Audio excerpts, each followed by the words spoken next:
Hi everyone, this is Brian Gundy from For Goodness Snakes. Tonight I thought I'd talk to you guys a little bit about females that are egg-bound or that can become egg-bound. One of my subscribers a couple weeks ago asked if I could do this video. I really didn't have a huge amount of plans on doing it, but then I noticed that this particular female that I actually is not on my breeding team. It's actually on my team of snakes that goes with me to the reptile programs that I do for children at schools and birthday parties and stuff, inadvertently has now become gravid. And I know what happened is that a few times coming home from these programs, sometimes I get in a hurry and I'll put a couple snakes in a particular bag. Rather than individually bagging them, I'll put a couple snakes in a bag and then load them up and then on my way home. Well, what's happened is that probably one of my hobbies has actually locked up with this female, and now she's actually building, she's going through a pre-ovulation swell, as you can see right here, and she will probably ovulate in a week or two, and then drop a clutch eggs. Now, from a breeding standpoint, that's all good because I'll get more babies and that type of thing.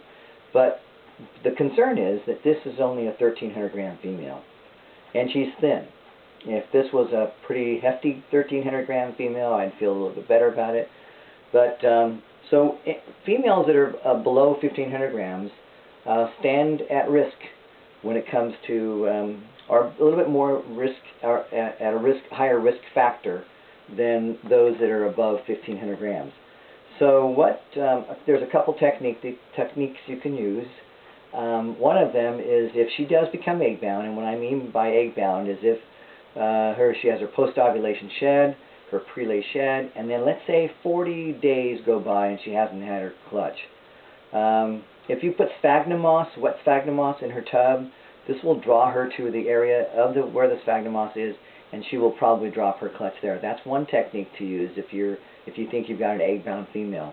Another technique is to put her into a tub of warm water, let her loosen up, let that body, that muscle tone loosen up a little bit, and then palpate her, finding the last egg in her body and literally manually separating that egg from the other egg and manipulating it and pushing it right out of her cloaca.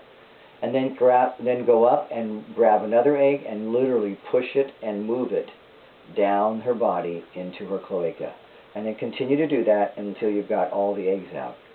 If that doesn't work, a veterinarian can then take a syringe, aspirate the yolk out of the eggs in her oviducts, and then the eggshell will either absorb or she will pass those eggshells at a later time. But anyway, you know, when we're getting a little impatient is when we have females that can become egg-bound. And so I would preach to be patient, but sometimes it just doesn't work out. And even sometimes with snakes that are into the 2,000 gram range or even larger can become egg-bound. So these are things that we have to remember, that there's a possibility. Anytime your animal becomes gravid, you're increasing the risk factor that she may or may not survive. So it's always best to wait until they're at least 1,500 grams. But if they do become egg-bound, at least there are some techniques that we can use to hopefully get those eggs out of there. So anyway.